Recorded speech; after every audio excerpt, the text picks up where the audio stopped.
Ní réon tíiseach tafa go fóil is léir, just mar ólas. Fiú cean fíorúil. So, an rud am de cainte, tá mis gur láir faoi ná a glúiseacht do ghaeltacht iarúil. In ar ire, an méide tá cloisií neamhagaí, tá na bot an eiltíreacht gan rud a leog an fáin is, idir technoliacht agus idir an nabar atarsúlaigh na daoine bhí caintinse agus daoine eile atá a láthid nach ra caint nó in áiticha eile nach bhfuil fiú linne neamh. Agus ó ma híomh sa a chanerid le James a bhí go mór fi cheannach ar Star Trek, bhí mis go mór fi cheannach ar rudaí ar nós tu go méige se tíirna ach science fiction agus clufií riomhreachta is rudaí. So tá me sú le seo le ceadach a blian. So bích sé dí tá tíireach beagnáán. Ach se rud a tháinig sús le dearnaí agus chuir se córa a gcuoine an bhí am héin sa Kevin Meany ochhain. Ach bhí ceistán faoi Facebook agus go bhis chum tarta billiún duine ar Facebook. Agus bhí siad a dionamach go mbeidh níos mó daoine básaí ar Facebook ná mar atá beo tí bhí se go achar faoi le agus dúirt siad 2065. Bunaithe ar na figurí sin. Now, an rud atá spéisiú romsa faoi seo ná agus títarráis ag bhí se an caithal a caint faoi maidir le screen scratching a thugtóile be. Tá siad a bailú ólas fúin an támar fad. Tá muid cinál imi a háram, tá muid ag an acceptance stage mar dúir se, tá muid imi a háram farragan is. Tá sain gúil se daíonna. Duine be bhí banó ar an seaistar an go House of Cards fecinn tú cecha mion agus an teola sin a bhhaile wacab. So go bunasach má tá tusa a play le rud a bit, is cum a beag sé mar idirín generalt a Facebook, Twitter rud a bit. Tá sacab cé a smáileat, tá sacab cé leis tú caint. Tá sé teachtaín puinte go maiid sacab ce tá bhaid salamína sa thaine. Agus níon ábheith lei sin. Cangailte le seo, agus muid de glúiseacht inis i do tréimhse faoin líon 2065 ba mutéis chuige ceadacha blian ar a leid ó cían ceadach blian bheith caite an mar avatars is just na dain seo. A gail hímpel, i nán atá fíorúil, i pobl atá fíorúil. Agus in áíre, ba ned all spáilí acab faoin nám go mbeidh muid do bol na dáta sin, go mbeidh tú ná marachtal hééis chuirte bheith básaí, go mbeidh bethe hééis bás ar lína. Mar ba gach ólas acab fút, tá sa go gachrad tá ráitead, gach túrama tá ad, gachrad go maiile, maide tú go dó ar lína, agus mar réal tá mis ansása sin a chluisteáil, mar ní bheith titim a bis na figurí. Agus sin rud is táhachtaí. Agus cé go roise mar ábhar grín chuig bhíochain an is tá cínta goil se gal letáú. Is le tíochtarrá sé go rud, seo é rud gur tioncharaach a barmsa. Bhí bhí mi se 67 bhí mi se hart a demlíí na gcuis, bhí an dá rud sin bhí me sií ag mar Space Invaders, bhí me ionintach aige agus hééis úna ún leontaí immert, agus Star Wars freisin an áit go bhacha an tús gun hologram san ráir sin le R2-D2. Help me, Obi-Wan, you're our only hope. An ceann sin le Princess Leia agus an hologram. So sinna tá de cainte inne, sinna náit in na Wilmwood, agus da ide tá rud a cinint idir clufií agus na scunanseo, ba ach go háirí in na clufií, tá rud a cinint a chuirn ar fáil dúin, agus tá sé de brú an technoliaach se, tá sé de brú virtual reality. Mar a dúirt James Suúiche, tá technoliaach dáin le blianta fada. Ach tá na clufií hééis a bhrú go dtíon pointe is go muidir lugan an úsáid ar bhealaí agus ar chúisina eile.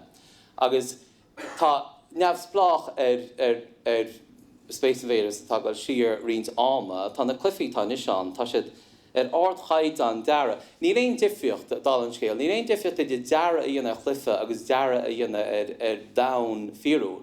Tá an rud a beach rathó, is sé an altíach céanna tá an, is sé an cóing céanna tá an, tá níos bhhaid ó sé Kevin an rud a mar tá amsa, ach ní réon difriocht idir agus tá san cechaí bhfuil caiid an na clufií seo, má tá an ceanháin, se cean se téime atá anchatíonnta ní bháins na clufií ach ar telefís agus na sconáin le trí blian an nós sin an smuoine bhfuil gur hála rud cinint agus go neacha chuilegan nó gur ágaméid áid daoine nó gur rud a cinint an os after. Now, sa glyfi seo, seachaí go tú a gal hímpel a gcearál amach cead a hála.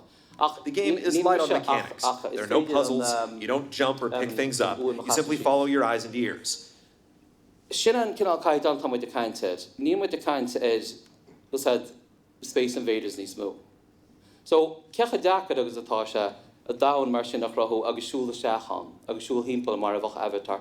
Cecha deacad agus atá se áit mar seo a chrathú, ní gá go se mar seo, ach áit mar seo a chrathú gomach muide an mar a réaltocht atá fiúil, gomach Kevin agus St. Louis agus mis gan Mara an anna bheits ná céanna. Go muid luúm se nána bheith siúl himpeall ná céanna, a breanir sinna cinál caidan deara go muid caiinte agus gaiirí níos náras níos fár.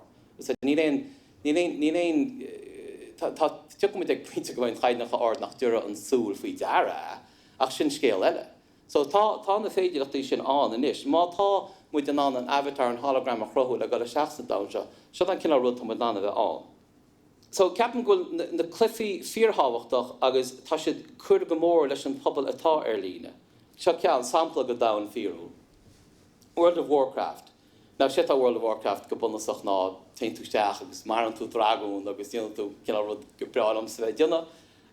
Bunathe ó cin déimlíon nach chuin 100 milliún duine hééis sé imirt agus 2.6 milliún a úsáid go rialta. Ní tá cí eile an tá Minecraft, má lárann tú le páiste óga bit. That's ionintach ag Minecraft. Ní bhachartach chuid an bheith gab a chaisteach a rán fiúil agus bheith an dam toicí tú sé gachar gear, mar tá sé ionintach a toigáil.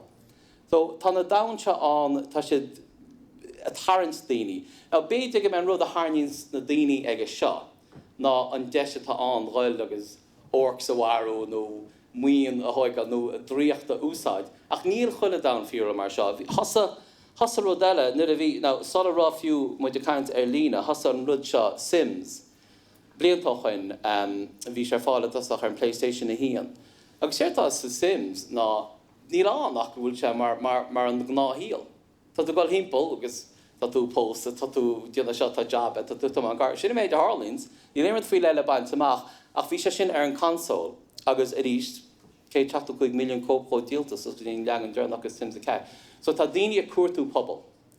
Was that hébi an fá go géidim se go deisina aine níos mú na mar ag deisina ag dámana eile ná tá pobl aine agus an pobl atáine tá sé scartha go fisiciúil. Ní chenos bhí me déanana beganín taidir seo agus bhí me cantar Tommy Rufi seo mar tá go leor ólas aige na Catalóní na Bascís na grúpi sin. Agus bhí sé beanna seachtar. Na ríide nílan ar sin taranting na Catalóní le pobl ar líne, mar tá 7 milliún nach ban agus tá si lux ná céanna. Ní sé sin fear fúne. In éidirn tá chuide smú seachas muid hain bhfuil an tálainn bheits an ggéalta. Tá chuide smú gan na daoine i maireachtáil in áitechaí gur gáil as a mealach le casa le gailgeoirí. Agus mar a réal is an mud agus déon pobl eile is commerceáid an rud is mú maidir le pobl. Tá sé sa focail a méle community ach tá an commerceáid mar chuid lánach ó sin. Now, tá sé ionintach bheith an commerceáid i dhéanana ar level ar lehanach ar síomh agus mar sinnte. Ach saolaí bheith nána a dhéanana ní go fisiciúil ach a gar go fisiciúil agus gur féad le a bheith.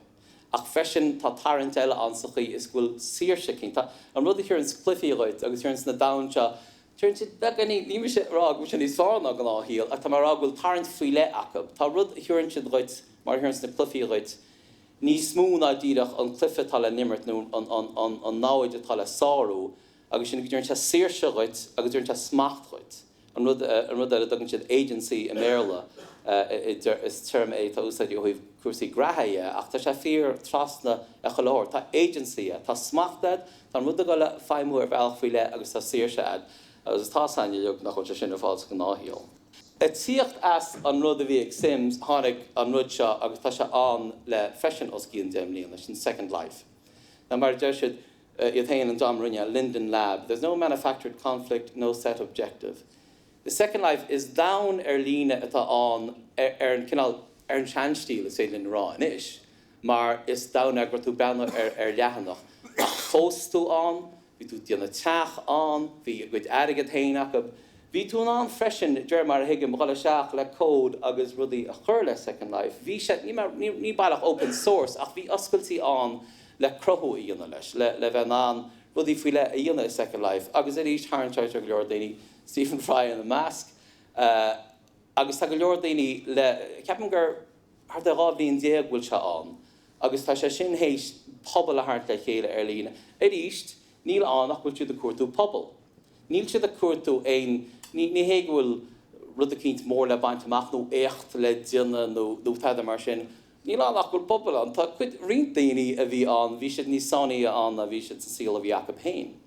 A ríist sa gá sin, ní raibh siad a breanú ar scáil an. Ní raibh siad a stíhan, mar tá muid an anna bheith stíhan. Ní science fiction tá níos mú. Chnig muid a méid bhí James ar an níos lúiche. Tá technoliaach se an a níis. Tá bunaithe ar na clufií ríomhreachta tá ailteach sin an a níis. Bunaithe ar an obair atá a dhéanana ag Andrew le Peg, ag Alva, ag Kevin na dtíine seoh, tá bun ailteach ag Brian, tá bun ailteach sin an.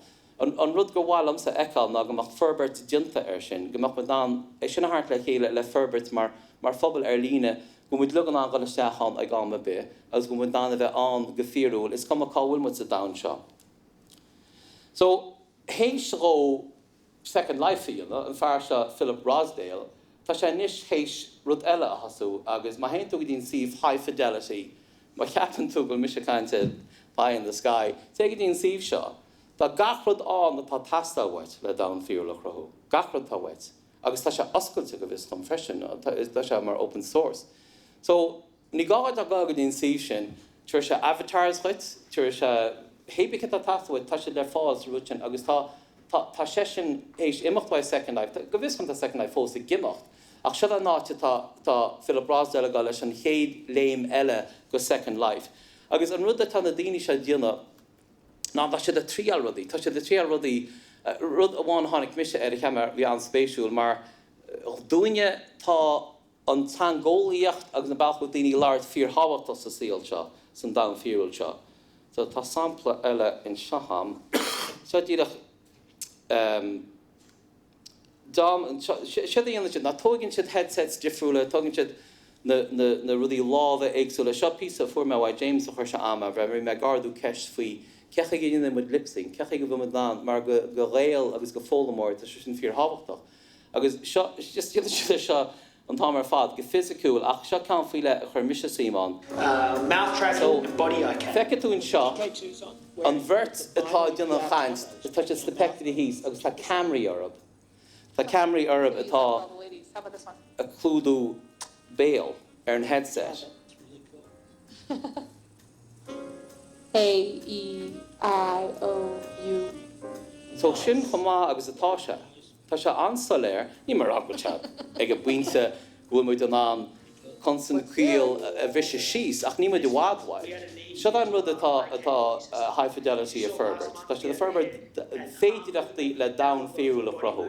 I ríist mar a chunig buintí slóice, ní gá amach sé photorealistic. Jo, is fé leis bheith cartoony, is fé leis bheith ein stíl gur bhhaile, agus béidir go mbeidh stíl na fuile ag down fuile. Ach a ríist, is comma, an tein tóran tá an, gan a bheith gúsáid an cliché nimogachan, an tein tóran atá an saolaíocht.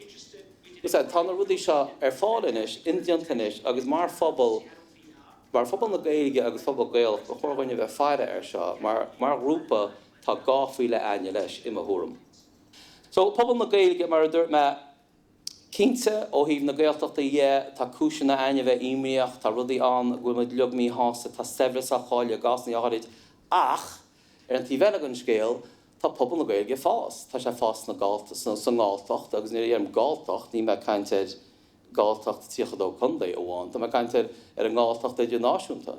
Bhí me láirt ag ócáid an Ulster Léman an ára couple blian ochan, agus bhí me se láirt faoi cóidú drámaíocht i dó na telefís agus gunán. Na cóidú litríocht na Gaeilge i dó telefís agus gunán. Ach féin siúm a lán le daoine le Gaeilge agus dearan gur denar acha bed a bhéid gur éan é bhí, tá Gaeilge bhéh chuileáin eile. Tá pobl na Gaeilge fás agus tá sé fás na hoscailenaí, tá sé fás na hinstitúdí éidechas, ní bháin thar lear ach a néireann freisin. So, I mo thuairm sinna náit bhfuil todhchaí pobl na Gaeilge a leathnú amach, má tá muid ag ar down fíorúil a chrothú, mar tá muid ag ar an rud atá ain a riint. Ní féileann bheith caintear pobl gan bheith caintear fólamóirí, gan bheith caintear daoine tá gera chud Gaeilge ausú. If it hían is rud an darafa, if it don't need no an aon, le díach fe brahar an hain. Cahamuid an down seo atain a bheith oscailte go loch na Gaeilge, is cum a cáhfuil siad ar an down seo. Má támuid na nasca a dhéana leis na hoscoil na mar hampla. Má tá a cangel le tangalan nó rion na gaeilge in ollscoil cíns. Tá tú cangel a dám atá síos an pusáiste, ba dám tá plé le ríomhheicnoliaach. Ní tangolaí a Kevin Scannell, is ríomhheicnoliaach is mathematician atá. So an campus céanna, bhfuil na daoine atá plé leis an gaeilge, tá daoine atá plé leis an technoliaach. Now, sin class atá an, ná éibh oscailte, éibh open source. Mar sin an tain bailach go mbeidh tú meallan na daoine seo, tá gearr rudaí nua dhéanana, tá gearr rudaí nua ás. Agus sinna fág go sé fíorthahachtach go mbeadh sé dinta tíbhí sé an chultar sin a bhaine leis na hallscoileaní i mthúram na dhearm ollscoile éon institiút éidechas nó léana, tá mai cainte ní ollscoileaní bháin ach tá mai úsáid mar díadach generic term. Agus sin rud eile faoi, ní muid a caint said, Laur James faoin na rudaí difriúla atá an.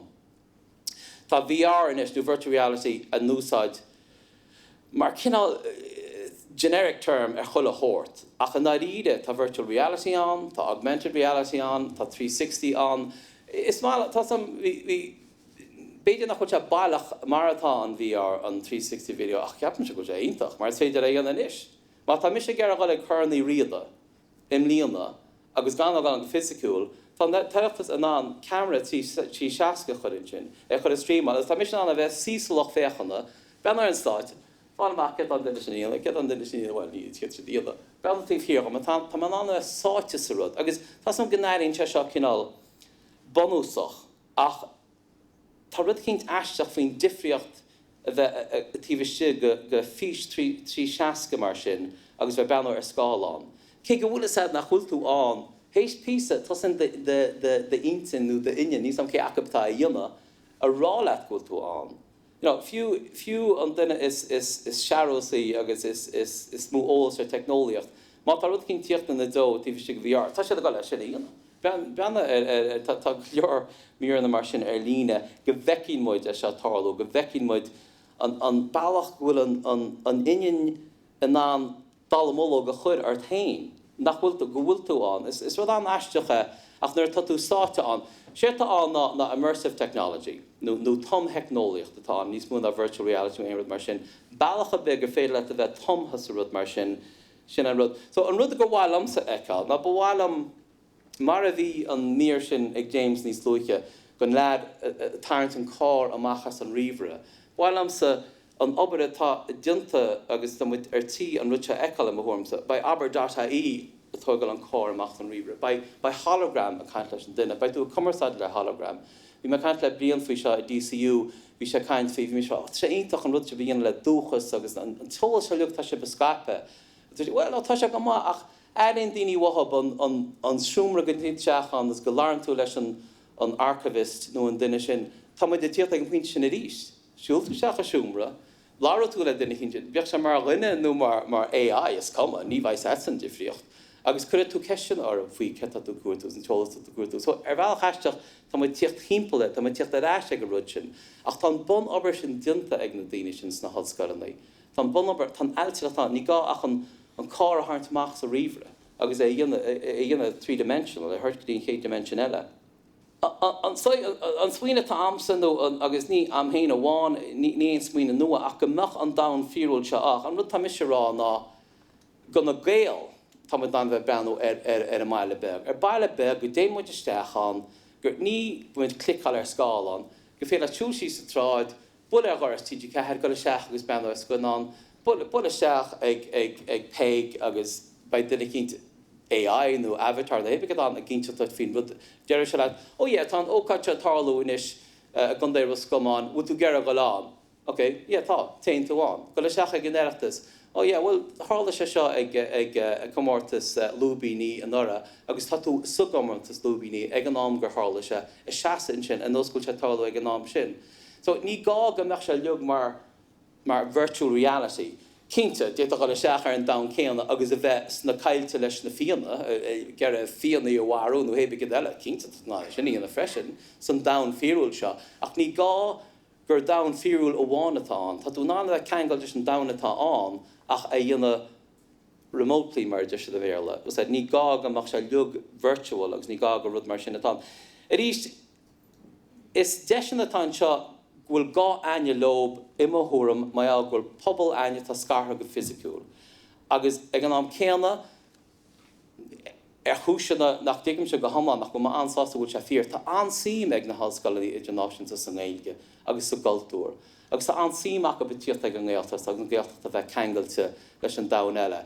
Ní dáach an deis ag na mécléin atá in Notre Dame nó aon allscoil eile, siúla seach a siúmra, láirt le órán í seanós gomach an duine sin na gínteach an scéal faoin seanós, ní bhain ach stáisiún bhfuil an technoliaach se an sna ggéaltachtaí a bhid a híon. Just ní gagamach siad casan ní stúdio dí mar. Stáisiún go bhéh tá daoine as an ggéalta tharnsteach am a bit a wet, tá siad san ansúla seach bheith a siúmra bíoch siad mar seannachaí a cain fí méleides le níháin Mickléin in Notre Dame. Mickléin as éon ollscoil dán. Déiteach siad a bheith caiint le míle Macléin, ní bhecha sú cimet anú go méid beg méid mór. Ach tá don an cangil sin íon ag fisiciúil.